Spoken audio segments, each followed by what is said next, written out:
So, all of this started on January 3rd, 2009, with the simultaneous publication of a paper and a piece of software by an anonymous contributor on the internet who used the name Satoshi Nakamoto.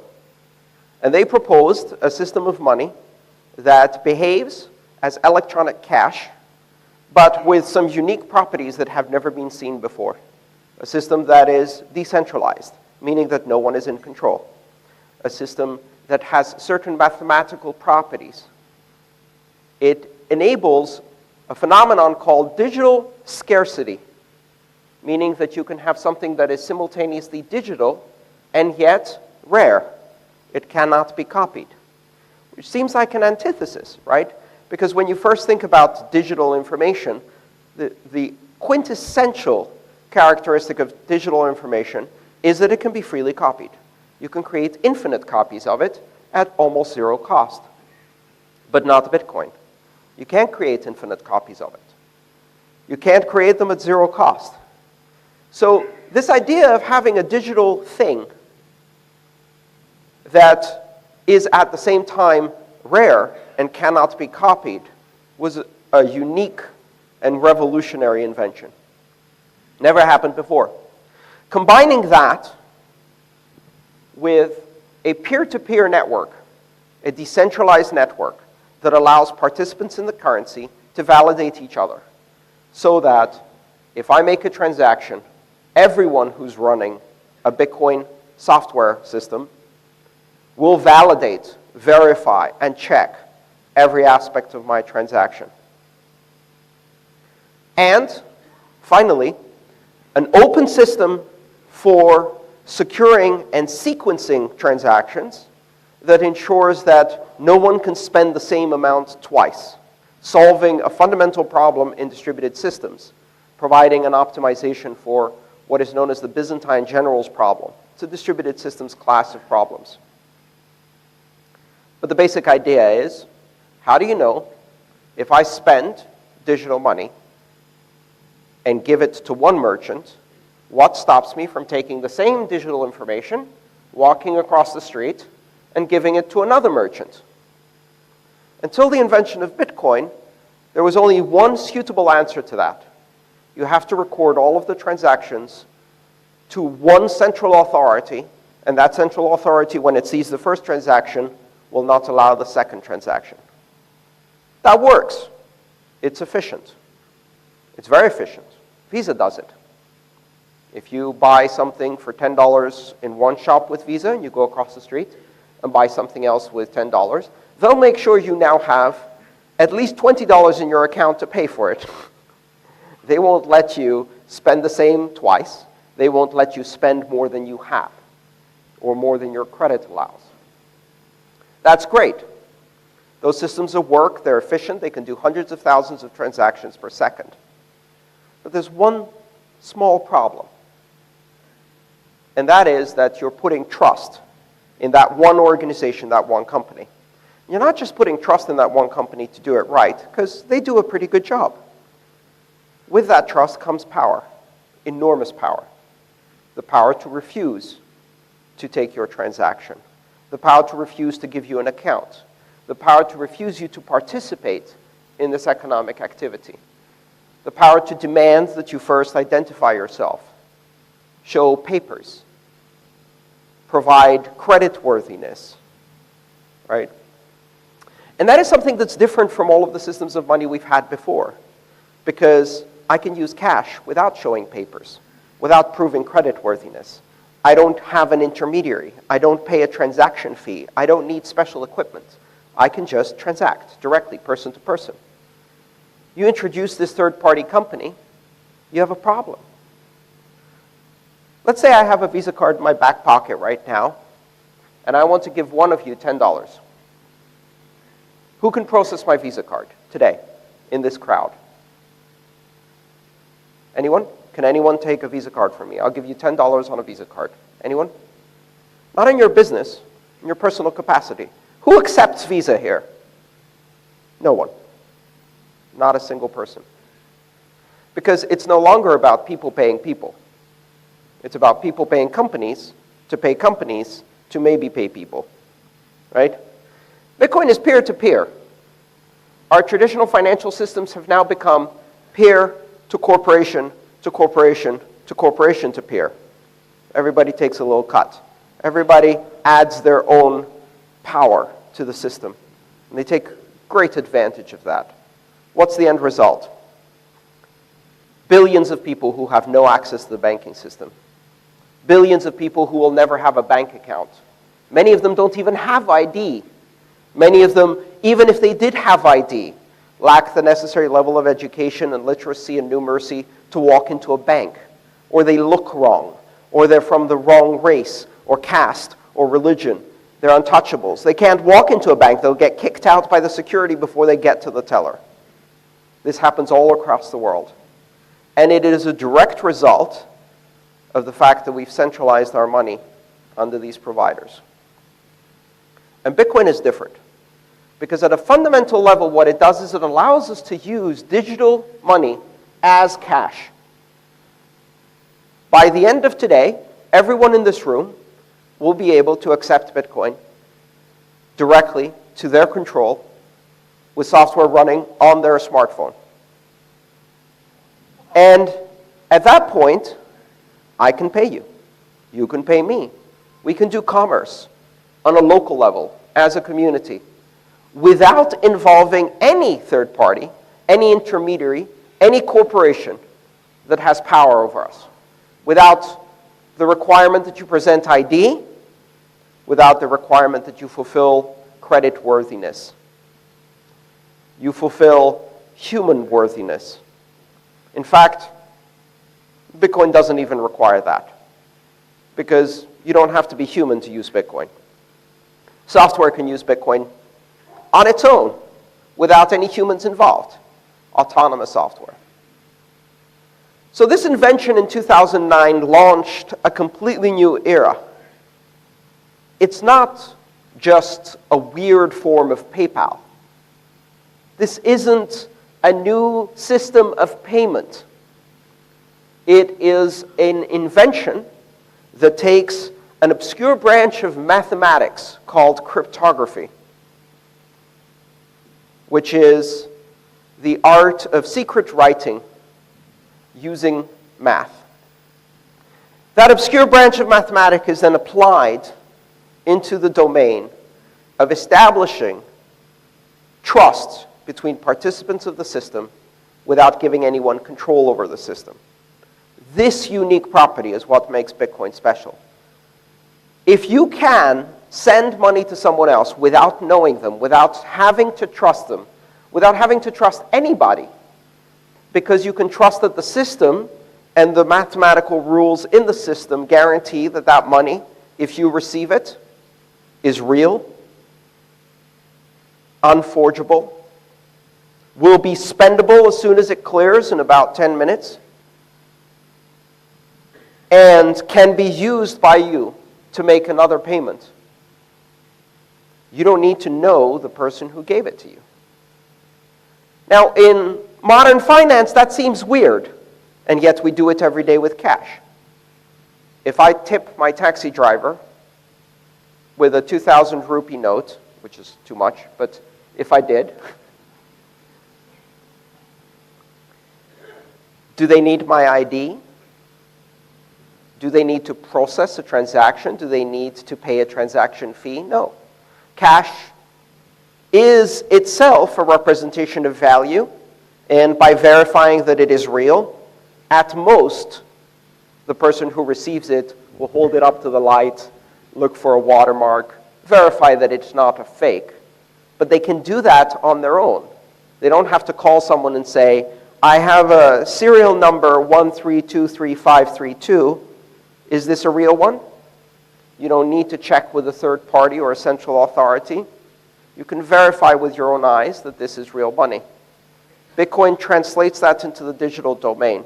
If you receive a Bitcoin transaction, the software that you're running can independently and authoritatively verify that it is real without asking anyone else, without checking with anyone else. And at that point, The identity of the person who sent it to you is irrelevant because the value is there. You don't need to trust them. That is revolutionary. It's revolutionary in a way that we've seen once before, at least, in my generation. And that is with the introduction of the internet. Many people who have grown up with the internet, even today, still fundamentally misunderstand why the internet is special.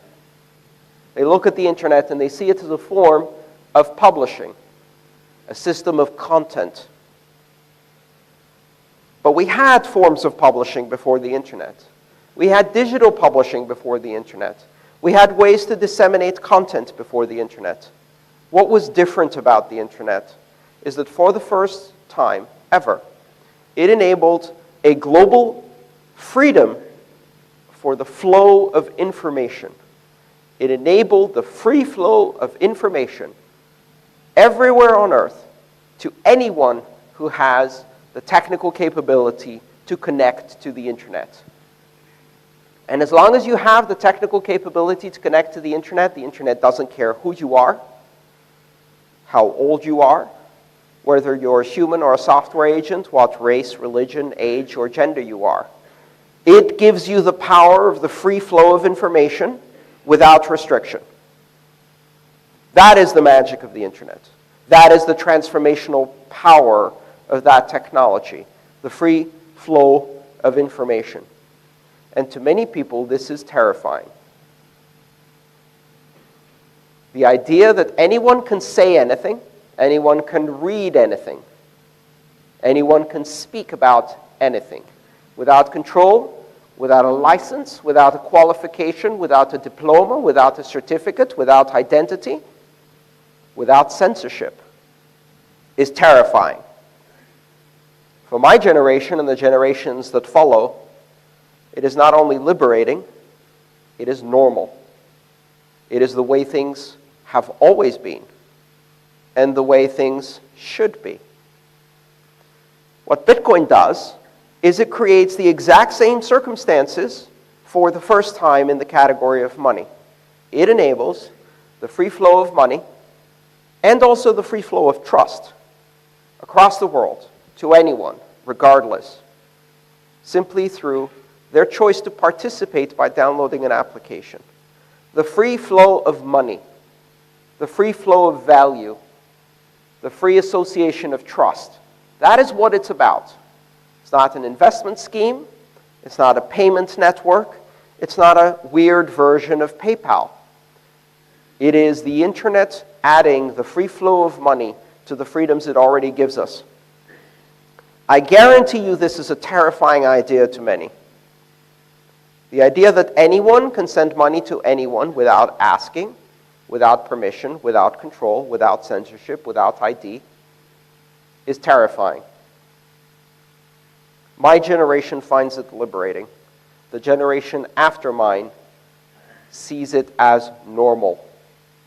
They will never know a world in which you cannot send money anywhere to anyone. A world in which money only works Monday to Friday, 9 to 5. A world in which the privilege of having a bank account costs you a monthly fee for other people to store your money. A world in which some destinations are prohibited. A world in which, in order to open a bank account, you have to be 16. Which seems like a bizarre idea. Get ready for a world in which 6-year-olds have Bitcoin accounts and Bitcoin wallets. I've met them. They love the fact that they can now buy things on the internet. Parents will find that terrifying. They will see it as normal. And 10 years after they get their first Bitcoin wallet, they'll walk into a bank because grandma wants to give them a savings account. And they'll have a conversation with a banker that will seem as bizarre as if they're talking to an 18th century privateer. In order to open an account, they will need to present all kinds of documentation and paperwork, a process that will take an hour, after which they will have limited access for a very high fee during working hours only, Monday to Friday, 9 to 5, to an account that can only use one currency and only send to specific destinations, most of which are corporations, an account they can't use to send money to their friends or buy things over the internet. And they will look at that and say, my grandparents are crazy. Why would they use this? It's broken. It's almost as bizarre as when they asked me to send a fax. I don't understand. This is the world we've created now. This has happened. And the people who are afraid of this idea don't realize that once it's happened, it's happened. We now live in a new world. There are two ways we can adjust to it. We can pretend it's not happening, or we can accept it and adapt to the new world. We now live in a world where you can send value anywhere to anyone at any time without restriction. We can embrace that, or we can pretend it's not happening. In my previous talk, I used an analogy that I think worked quite well. If you turn on the news and the weatherman tells you that there will be a rainstorm this afternoon, and that doesn't suit your plans because you have a birthday party, you can turn off the news. If you're powerful, you can call the news station and complain. If you're really powerful, maybe you can get the weather person fired. It's still going to rain. Right? And so we see now governments looking at this new Bitcoin thing, and the first question that comes to mind is, how do we control it? How do we change it? How do we stop it? How do we force our authority, our legal purview over it? And they look at the source. They don't understand the basic concept. They ask questions like, who's in charge? Who controls this? And the answer is not satisfactory. No one controls this. No one's in charge. Or you can go for the more sophisticated approach. Well, you see, it's based on an open access participatory model of market-based economic competition through risk and reward strategies based on game theoretical outcomes that ensure collaborative participation by multiple participants without anybody having the ability to cheat due to a system of emergent consensus based on mathematical rules and strong cryptography. To which they respond,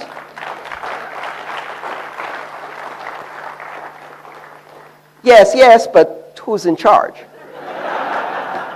Who's in control?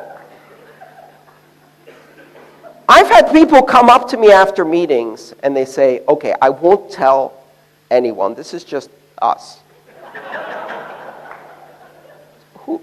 Who's in charge? They think I'm joking. They think I'm trying to massage the information. Because it is really a bizarre concept to say, here is a system of trust without authority, a system of trust without a center, a system of trust without hierarchy, a system of trust without control. Why? Because we've never had any of those things. Because every system of trust we've ever had in our society is based on the exact same model. A 19th century hierarchical organization that is the outcome of the industrial era, that is a system of bureaucracy and authority based on internal processes and rules, oversight in layers, and ultimately authority vested in someone. Perhaps authority that is elected through democracy, perhaps authority that is not. Maybe it's hereditary, maybe it's dictatorial. But you can always point. You look at the pyramid, the hierarchy, and you just let your eyes follow to the top. And usually there's someone at the top. In some cases, that person is an actor. There's a whole shadowy group playing the puppet strings, but nevertheless, authority is vested in that person. And then you look at Bitcoin, and it's a flat system, and there's a few people who seem to have a special role, And you say, okay, maybe those people are in control. Is it the miners? Is it the software developers? Is it some part of the node system? And then you notice that these people can't actually do anything. And the funny thing is that when people look at Bitcoin, they see its greatest strengths as flaws, which is characteristic of new technologies. They look at Bitcoin and they go, but you can't even get the miners and the developers to agree on how to scale the system. Why doesn't one of the groups just say, this is how we're going to do it? Because that's not Bitcoin, because we don't have that ability. There will be an adversarial competition. It is a system of market forces competing against each other. The reason we're in deadlock is because consensus overrides personal ambition, popularity, and everything else. And so they look at Bitcoin and they say, you keep squabbling, you can't make a decision. Yep, by design. Feature, not bug. They look at Bitcoin and they say, but you can't reverse a transaction. Payments are irreversible. And they say, that's a problem, that's a bug. How can you do that? What if something goes wrong? Who do I call to reverse the transaction? Feature, not bug. Bitcoin guarantees execution of the scripts you put into it. Now, if you put the script that says, hey, Sandeep, here's 1 Bitcoin, I hope you send me that TV I ordered, that's the script that's going to be irreversible and guaranteed by the network. Not a very good script, because Sandeep may not send the television. And there's no one who can make that Bitcoin come back to you other than Sandeep once you've sent it. Yeah? So that's one form of irreversible promise. Of course, that's not the only promise I can get the network to guarantee. I can say, hey, Sandeep, here's a Bitcoin. It's currently locked in a multi-signature address for the next 30 days. After 30 days, if there's no dispute, it will automatically transfer to you, but upon verification by a third party who I've chosen to elect, this trustworthy party or that trustworthy party. I can introduce third parties if I want to. I just don't have to. I can introduce reversibility if I want to. But if I write that script is irreversible. And I can choose who my escrow agent is. And I can choose who does dispute resolution. So I can take the very core feature of irreversibility and I can apply it and soften that promise and make it consumer protection through programmable money. It's a feature, not a bug. Bitcoin is this strange being. It really is. It violates everything we think we know about money. And it forces us to consider whether we actually understood money in the first place. So do you remember when you were in school and you did that class about basic economics and money? No? You neither? We didn't do it either. You'd think that one of the world's most ancient technologies, one of the resounding artifacts of human civilization, currency, the system of trade that is the basis and dominates our lives in many ways, would be an important topic at school. Not one day. Maybe in some places you get a brief course in home economics or in history or something like that that gives you this vague idea about money that you really don't understand. Most of us cannot hold a 15-minute conversation with a 6-year-old about money because the 6-year-old has good questions and we have no answers. How does money work, Mommy? Well, the correct answer is, I have not a freaking clue, kid.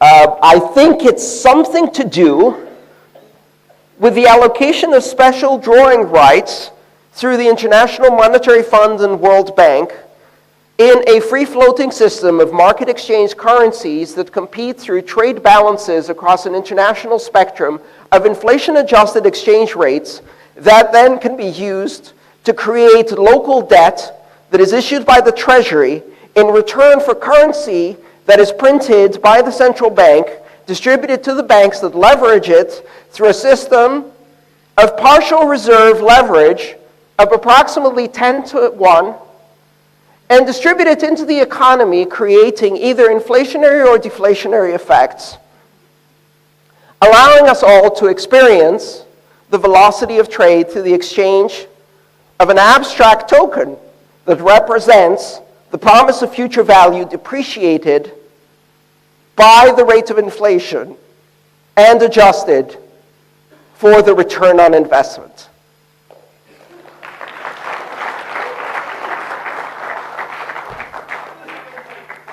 So why can't we have more of it, Mommy? Why can't we just give everybody more of it? That conversation doesn't go that way. It usually goes, eat your breakfast, go to bed, clean your room. One day you'll understand. And that's the first lie, because you still don't understand. You ask the average person on the street, what gives value to money?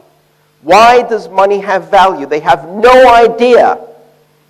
They have a theory. They have a fairy tale. They have a story. And that story is about as naive as believing that children come from storks that deliver them in bundles they drop through the chimney. It is about as solid as Santa Claus. What gives money value? But it says right there on the piece of paper, it says, by the full faith and credit of the Royal Bank of India. Or it says, by the full faith and credit of the Federal Reserve System. It says, one Federal Reserve note. Applies to all debt, public and private. Okay. This is what gives it value, a promise. But most people have no idea how that works. I guarantee you that if you ask the average person on the street, they will tell you that the reason the money has value is because somewhere there's a cave, a vault, a box, where the government keeps gold in direct proportion to the money that circulates, which has not been true since the 1930s, anywhere in the world. And yet, that is the Santa Claus fantasy that many people believe in. Or they believe that the government guarantees the value of money somehow, which then creates other interesting questions like, well, why does inflation happen then? Why is the currency collapsing in Zimbabwe? Did the government not try hard enough to guarantee it? That is the inconvenient truth at the core of our understanding of the world's most ancient technology, money, is that we don't understand it. We simply don't understand it. The truth is, you give money value. Why? Because you are participating in a shared hallucination with 1.5 billion other people in which you firmly believe that tomorrow this money will still have value. That if you go to the store and present one of these colored pieces of paper, someone will give you eggs, chicken, spices, water, sugar, salt, housing, healthcare, something for this colored piece of paper. And it really takes an incredible hallucination for us to believe this, because the paper itself is worthless. It's pretty, but it's not pretty at that level. Nobody gives you products and services because of how pretty it is, right? That shared hallucination took hundreds of years to be established. And it started at some point in the late 15th century. with the introduction of paper money, gold certificates, IOUs, certificates of exchange, bearer notes, etc., pieces of paper that could be exchanged in promise for something else. And then, in the most amazing magical trick our societies have ever seen, they switch the cups around. And you lift the cup, and the ball isn't there. You go, what? This was supposed to be redeemable for an ounce of gold, a pound of silver, something. No, not anymore. It's just a piece of paper. What gives it value is your belief that tomorrow if you go to the store, you can buy something. And the moment that belief suffers a crack, it shatters. And you have very big problems. I mean, imagine some crazy scenario where the promise, the full faith and credit, one day turns into an announcement that as of 4 hours from now, these two pieces of colored paper have zero value. I mean, that couldn't possibly happen. But here's the interesting thing. If the value was based on the promise, and that promise is broken, and the people who gave that promise just told you, this now has value 0 in 4 hours, what is the value of that piece of paper? 0, right? But that's not what happened. It's not what happened at all. For months after that announcement was made, yes, the paper was valued less, 10% less, 15% less, 20% less, but it still had value. Even though the people who made the promise told you it was 0, you could exchange it for 80% of face value in one of the many available locations where corruption no longer exists and you can't exchange money, you know, all of that story. Unless, of course, you're connected and wealthy enough to afford the 20% depreciation. But it only depreciated by 20%, maximum. I bet you could still find some in circulation today. And I bet they still don't have value of 0. In fact, in the history of currencies, we rarely find any currency that goes to 0. I can go to Rome in Italy, and I can get silver coins that have the face of Julius Caesar on them. Coins that have not been in circulation for almost 1,000 years, and yet their value is not 0. In fact, their value exceeds their worth in silver. They're still a tradable abstraction of value. The reason your money did not go to 0 was because its value was not the promise. It's because its value was that illusion. And that illusion was shaken, but not destroyed. Because you start panicking at first. You're like, this has 0 value. And then someone says to you, oh, don't worry. I know this guy who knows a guy who knows a guy who will give you 80% on it. And no longer has 0 value. Now it's just depreciated. Because you give it value through your use. Because you give it value by believing in that promise. But in order for that promise to hold, it has to have some other characteristics. It has to be unforgeable. If it can be forged, then you have an emerging phenomenon that in economics is called Gresham's law, where bad money chases out good money, where if you get your hands on the good money, you do not spend it. You stuff it under the mattress. Sound familiar? Happened here. If you had an old note and a new note, there is no way you're spending the new note until you get rid of all of the old notes. So all the new notes disappear from circulation immediately. Their velocity goes to 0. And people trade the old note. But if they trade the old note, it's in circulation. And the longer it remains in circulation, the longer people hold on to it and hoard the new ones. Gresham's law in action. I did not believe I would see that in my lifetime. Thank you, India, for validating my economics professor by demonstrating Gresham's law in a 1.5 billion person laboratory. Sucked, painful, but nevertheless, very interesting economics. Money has to be unforgeable. Money has to be portable, right? Why did you not pay with gold at the door? I'm sure they'd accept gold. I certainly would, right? The reason you don't pay with gold is because gold sucks as money.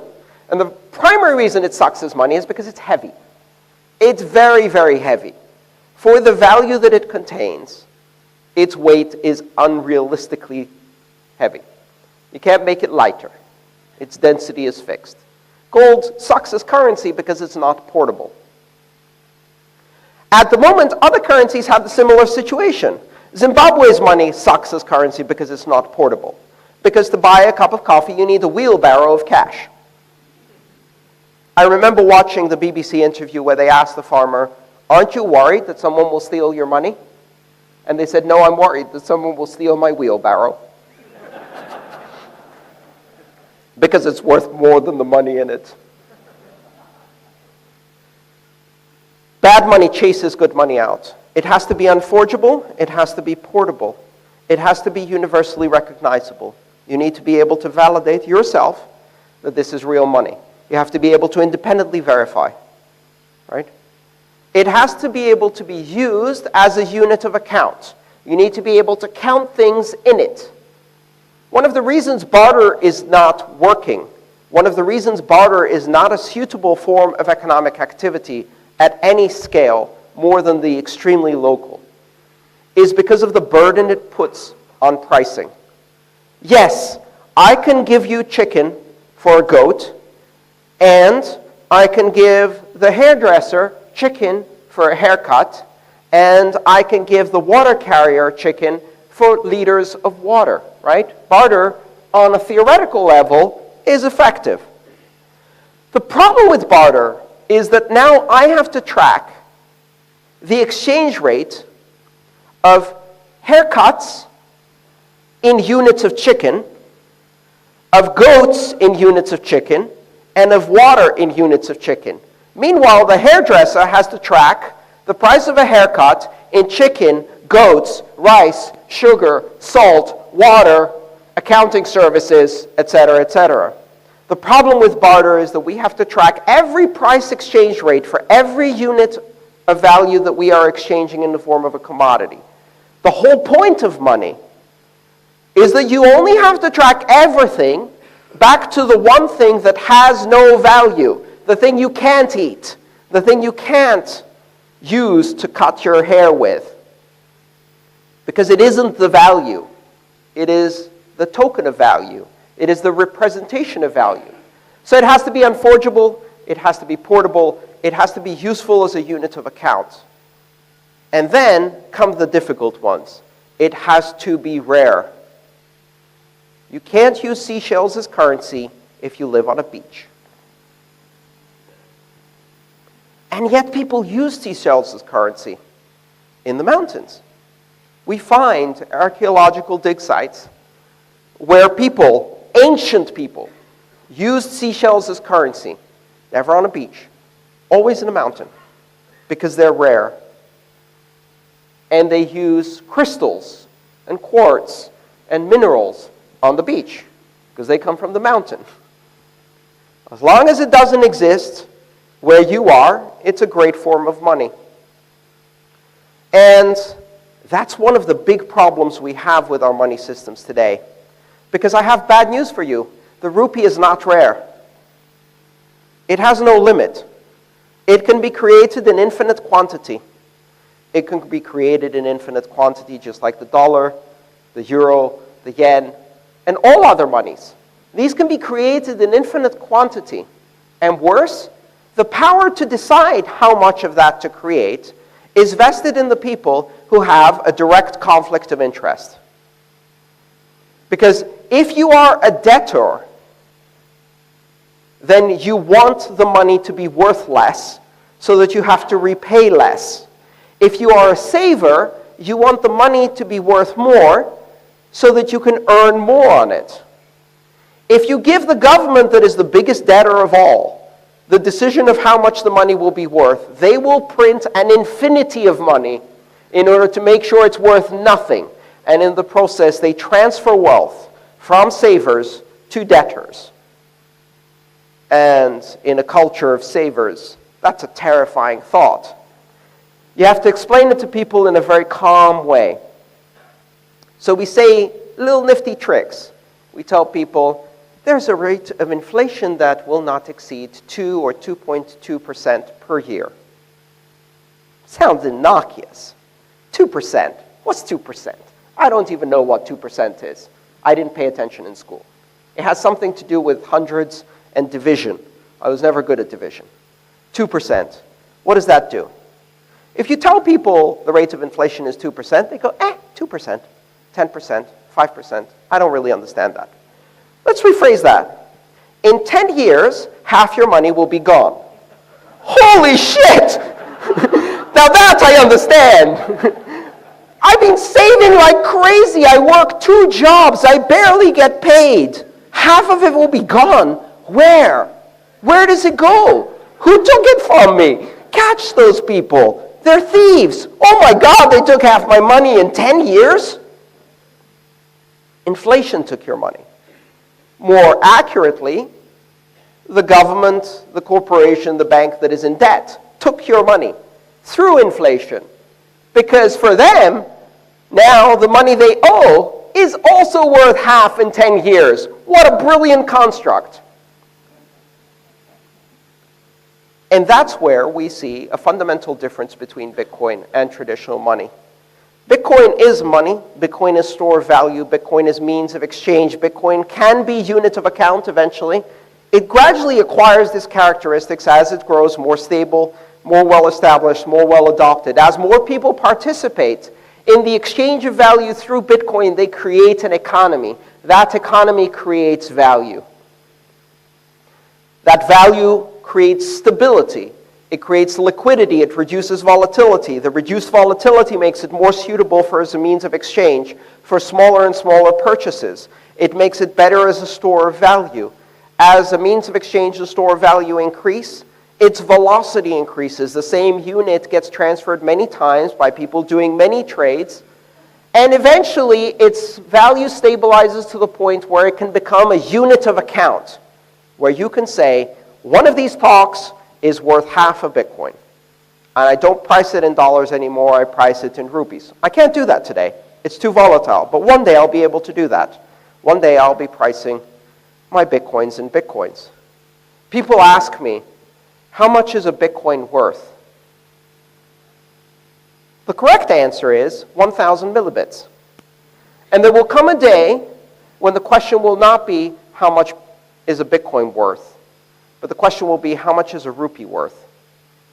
And then I'll say, oh, it's a microbit. And that's when you know things have changed. It will happen very, very slowly, and then all at once. Because there's something special about a global currency. And here's the magic trick. 21 million. That's the limit. It's mathematically imposed. There are not many currencies that can do that. There's only one thing in the world that shares the characteristic of a fixed, diminishing, geometrically reducing supply that cannot be modified no matter how hard you try, because the more you try to extract value from it, the harder it gets. And that's gold. Except you can't email gold.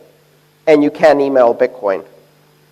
And suddenly, you notice that this thing may have a bigger impact than any of us participating in it could even imagine. And people will point at that and they'll say, it's fake money. It's not real.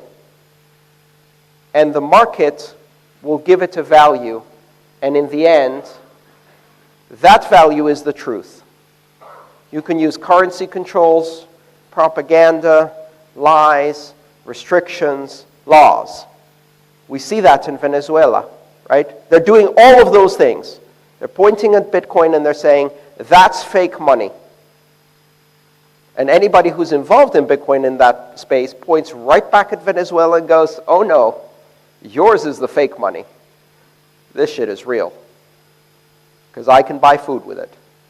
From Amazon, delivered to Colombia and smuggled across the border, but I can still buy food with it.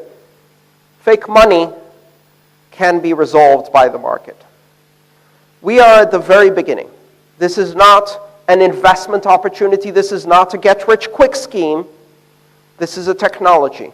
It's a technology that has radical, disruptive implications for the world at large. It creates, for the first time in human history, the possibility of the free flow of money to anyone, anywhere, at any time without any restrictions, controls, or central authority. It creates the possibility of the free flow of money for all of humanity.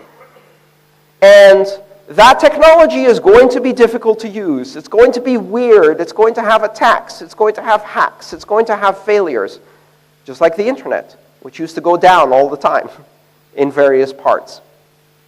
And some of the companies that are in the space will not exist 10 years from now. That also happened with the internet. In 2000, 90% of the companies in the space were wiped out in a single stock market washout. But the internet didn't go anywhere. It just found new companies to build the next generation. And that will happen in digital currencies too. We may change the name. We may change the companies that are participating in. We will certainly change the technology. And in the end, digital currency will happen, has happened, and will be a fundamental part of the future of humanity. And absolutely nothing can stop that from happening because it already did. Thank you.